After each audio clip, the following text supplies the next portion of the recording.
Federal High Court courtroom is tense as Justice James Omotosho of the Federal High Court has just given a shocking order.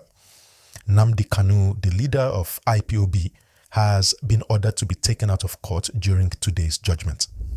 This decision comes after months of legal battles, back and forth arguments, and heightened security. It all began with Kanu's initial arrest in 2015 on charges related to terrorism, incitement, and other accusations linked to his campaign for an independent Biafra state. Kanu, after being granted bail, fled Nigeria in 2017. However, his return to the country was marked by his dramatic rearrest in 2021. The circumstances around his capture sparked controversy. Many believe he was abducted in Kenya before being returned to Nigeria to face charges. The legal battles since then have been drawn out, with Kanu consistently challenging the validity of the charges against him, claiming the court had no jurisdiction to hear the case, and asserting that the charges themselves were based on laws that had been repealed. In the courtroom, Nnamdi Kanu's defense has been nothing short of dramatic. His lawyers argue that his rights have been violated, and his case has drawn significant attention, not just from Nigeria, but internationally. Many human rights groups have expressed concern about how the Nigerian government has handled Kanu's detention, calling it a politically motivated prosecution. For his supporters, Kanu is seen as a hero who is fighting for justice and the rights of the Igbo people. His supporters believe that his arrest, trial, and continued detention are part of a broader effort by the Nigerian state to silence those who are calling for self-determination in the southeast. On the flip side, the government views Kanu's actions as a threat to national security. They have consistently argued that Kanu's calls for secession, if allowed to succeed, would lead to national instability and potentially break the country apart. In the government's view, this trial is about maintaining the unity and security of Nigeria. Now let's get into the specifics of what happened recently. In what can be described as a dramatic turn of events, Justice James Omotosho of the Federal High Court of Nigeria ordered that Nnamdi Kanu be removed from the courtroom during the judgment phase of his trial. The reasoning behind this was simple. Kanu had repeatedly refused to participate in his defense, choosing instead to argue that the court had no right to hear his case. Essentially, by refusing to defend himself, Kanu had waived his right to present a defense. This decision comes after months of legal back and forth. His defense team argued that the trial was politically motivated and that the charges against him were illegitimate, while the prosecution maintained that Kanu's actions were a clear threat to national security. For the judge, the refusal to enter at a defense meant that the court had no choice but to move forward with the trial, making today's judgment a decisive moment. The fact that Kanu was removed from the courtroom is significant because it speaks to the heightened tensions surrounding this case. The court had already been on edge with the growing presence of Kanu's supporters, many of whom have taken to the streets in protest. The case has sparked outrage, with critics saying that Kanu is being denied justice. For others, it is a step toward ensuring that the law is upheld, no matter who the accused is. But why was Kanu removed at all? It's likely a reflection of the charged atmosphere in the courtroom.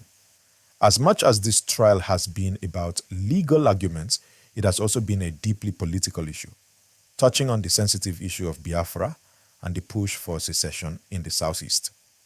The presence of his supporters, the rhetoric surrounding the case, and the national security concerns all made the situation volatile.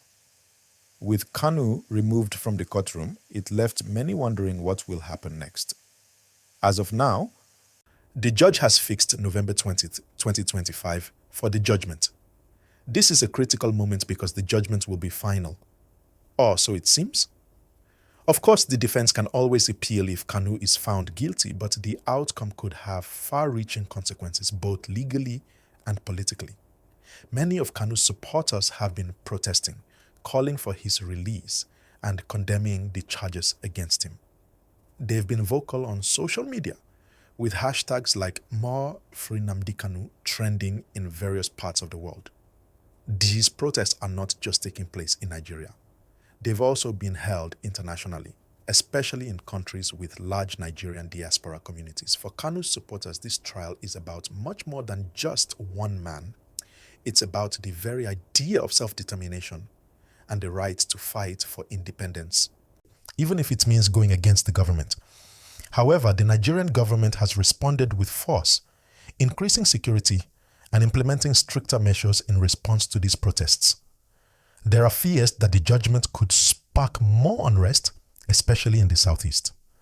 The region has already been dealing with insecurity, and any flare-ups could make the situation worse.